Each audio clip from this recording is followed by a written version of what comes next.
Un petit retour en arrière s'impose pour t'expliquer comment j'en suis arrivé là.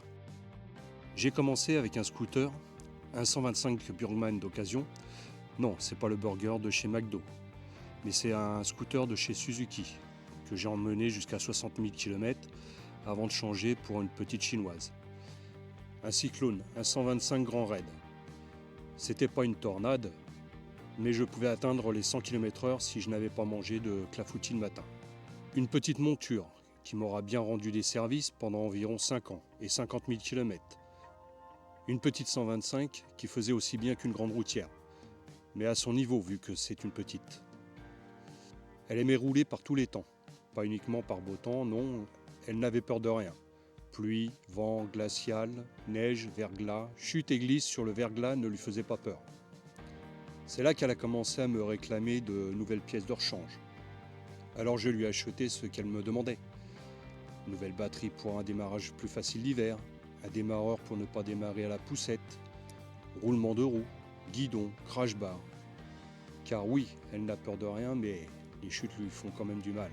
C'est quand j'en suis arrivé au Villebrequin que je voyais bien que je lui en demandais beaucoup trop pour sa petite cylindrie. Comme d'un accord, on a décidé de se séparer en bons termes. Je lui trouve un foyer, une âme charitable, qui pourrait prendre soin d'elle en échange de quoi elle me laisserait partir chercher sa remplaçante. Après avoir passé le permis A2, à 56 ans, oui, il n'y a pas d'âge pour passer le permis moto. Je me suis donc rendu au club. Ouais, tu connais, ce club échangiste, où tu donnes ta vieille pour repartir avec une belle. Eh bien c'est là que j'ai fait une belle rencontre. Elle était toute de jaune vêtue, chaussée de ses jantes dorées. Elle a su m'amadouer avec ses petits yeux et sa selle moelleuse qui t'invite au voyage. Oui, c'est une Suzuki Vestrom 800DE. Après avoir laissé quelques autographes et payé le prix de sa liberté, j'ai pu enfin la grimper, la monter, enfin tu m'as compris. J'étais enfin à son bord. Timidement, je tourne la poignée d'accélérateur et me voilà propulsé dans un nouveau monde. Un monde fait de grosses motos. Fier comme un paon, je regarde le paysage défiler, tout doucement, puis tout commence à s'accélérer. Elle voulait me montrer de quoi elle était capable. Je lui ai dit que non, c'est pas encore le moment, que les présentations venaient tout juste d'être faites et qu'il valait mieux prendre tout son temps. Le temps de se découvrir, apprendre à se connaître.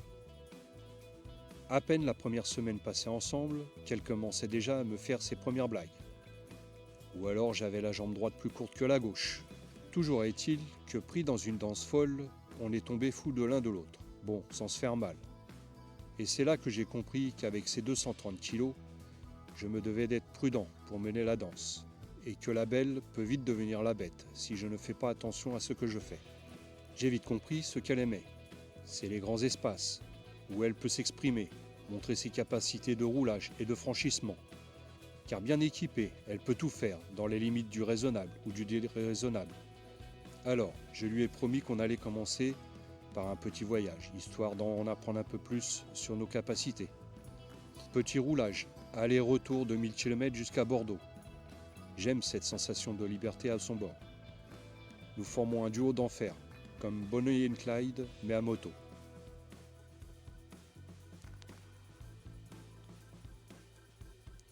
Il ne me reste plus qu'à bien l'équiper pour partir à l'aventure. Oui, elle a beaucoup de choses à me montrer. Et j'ai beaucoup de choses à voir. On va faire de petits voyages pour commencer. C'est la phase de la découverte pour nous deux. Alors, allons-y tranquillement. D'abord par la route, par la suite par les petits chemins du TET, Trans-Eurotrail. Si tu es déjà sur les routes du TET, on finira bien par se croiser un jour, avec ma belle.